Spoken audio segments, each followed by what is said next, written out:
Ақпан айында ғана оны Манчестер Ситидің болашақ жұлдызды қорғаушысы деп атаған еді. Ал көктемде Абдуғадир Хусановтың басқа командаға ауысатыны туралы хабар шықты. Бұл шешімге шампунь сөзі себеп болған ба?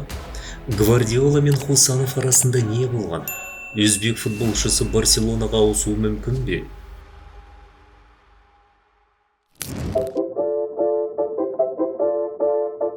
Қысқы трансфер кезеңінде қалалықтар бірқатар жаңа ойыншыларды сапқа қосты. Олар мысырлық шабуылшы Омар Мармуш, испандық жартылай қорғаушы Ника Гонзалес, бразилиялық қорғаушы Витер Рейс және 21 жастағы өзбек қорғаушысы Абдуғадир Хусанов. Францияның Ланс клубынан 40 миллион евроға ауысқалы бері жас ойыншы қаңтар айында Сити сапында әртүрлі турнирдегі 9 матч өткізіп үлгерген. Бір рет көзге түсті.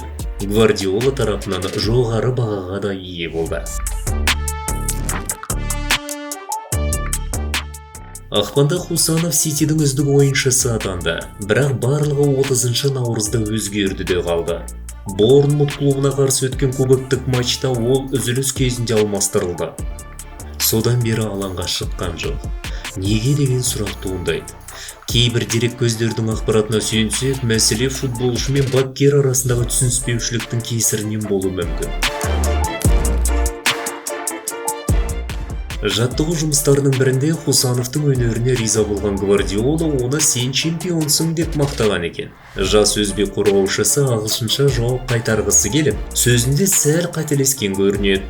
You are a champ too, сен де чемпионсың деудің орнына You are a shampoo, сен шампуньсың деп жауап қайтарыпты. Өзіне деген сүйіспеншілігі зор қойып, Хусанов оның тақырып асын мазақтады деп ойласа керек. Ренжіп, қорғаушыны команданың негізгі құрамынан шығарып тастады. Тіпті Рубен Диаш бұл жағдайды түсіндіргісі келіп, командаласын ақтауға тырысыпты. Бірақ Гвардиола шешімінен қайтпады. Достар, Абдуғадир Хусановтың мансабын Спортпульс сайтында бірге бақылайық. Футбол әлемінде болып жатқан өзекті жаңалықтардың барлығы осында. Жай ғана оқып қоймай, әр матчтың артында не тұрғанын түсінуге мүмкіндік бар. Бұл әлемдік футболдың жаңалықтары, инсайдерлік ақпараттар, пікірлер, сараптамалар, болжамдар мен ең шулы жанжалдардың көзі. Сондай-ақ Спортпульс сайтында барлық матчтардың лайв нәтижелерін бақылап, алдағы ойындардың күнтізбесін және чемпионаттардың турнирлік кестелерін көруге болады. Басқалары енді оянып жатқанда, сен қазірдің өзінде бәрін білесің.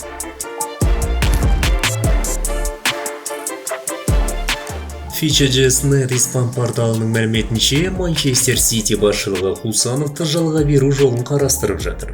Бұл оған ойын тәжірибесін жинауға мүмкіндік бермек. Өзбекстан құрамасының қорғаушысы алдағы трансферлік кезеңде клубтан уақытша кетуі мүмкін. Жоғары әлеуетіне қарамастан, ол әзірге негізгі құрамда тұрақтай алған жоқ деп жазады дереккөз. Хосеп Гвардиола да осы идеяны қолдайды. Оның пікірінше бұл әрекет Хусановқа еуропалық футболдың ырғағына бейімделуге және жоғарғы деңгейде тәжірибе жинауға көмектеседі.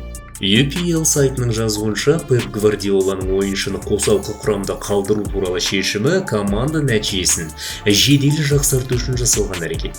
Футбол сарапшыларының пікірінше, Гвардиола қазір өз ойын философиясын жақсы түсінетін футболшыларға сенім артып отыр. Хусанов әлі жаңа жағдайға бейімделу үстінде, және жаттықтырушы оған жазғы маусым алдындағы дайындық кезінде мүмкіндік беруді жоспарлап отыр делінген мақалада. Сарапшылар сондай-ақ Хусановтың алғашқы апталарда Ситидің негізгі құрамына кадрлық мәселелерге байланысты енгенін айтады. Бұл оның тез бейімделіп кеткенін немесе бапкердің ерекше сенім білдіргенін білдірмейді дейді олар. Сонымен Сити Хусановты өзге командаға жалға беруге шешім қабылдады. Өзбек қорғаушысына қызығушылық танытып жүрген командалардың арасында Барселона бар. Каталондықтар орталық қорғанысын күшейтпек, бірақ олар үшін әзірге Байер клубының ойыншысы Джонатан Та басымдыққа ие футболшы ретінде қалып отыр. Хусанов өзі де орын алған жағдайға разы емес. Ол агентіне жаңа клуб іздеуді тапсырды. Мансабын қайда жалғастыратыны әзірге белгісіз. Барселонада ма, әлде ағылшын премьер-лигасындағы командалардың бірінде ме, немесе Еуропадағы ұжымдардың біріне жалға беріле ме, әзірге белгісіз. Бірақ бір нәрсе анық. Оған қосалқы құрамда отыруға болмайды. Себебі 21 жастағы оның әлеуеті тым жоғары. Арнаға жазылып футбол әлеміндегі ең қызықты жаңалықтардан хабардар болыңыз. Лайк басып, Хусановтың екінші мүмкіндікке лайық екеніне келіссеңіз, пікір қалдырыңыз.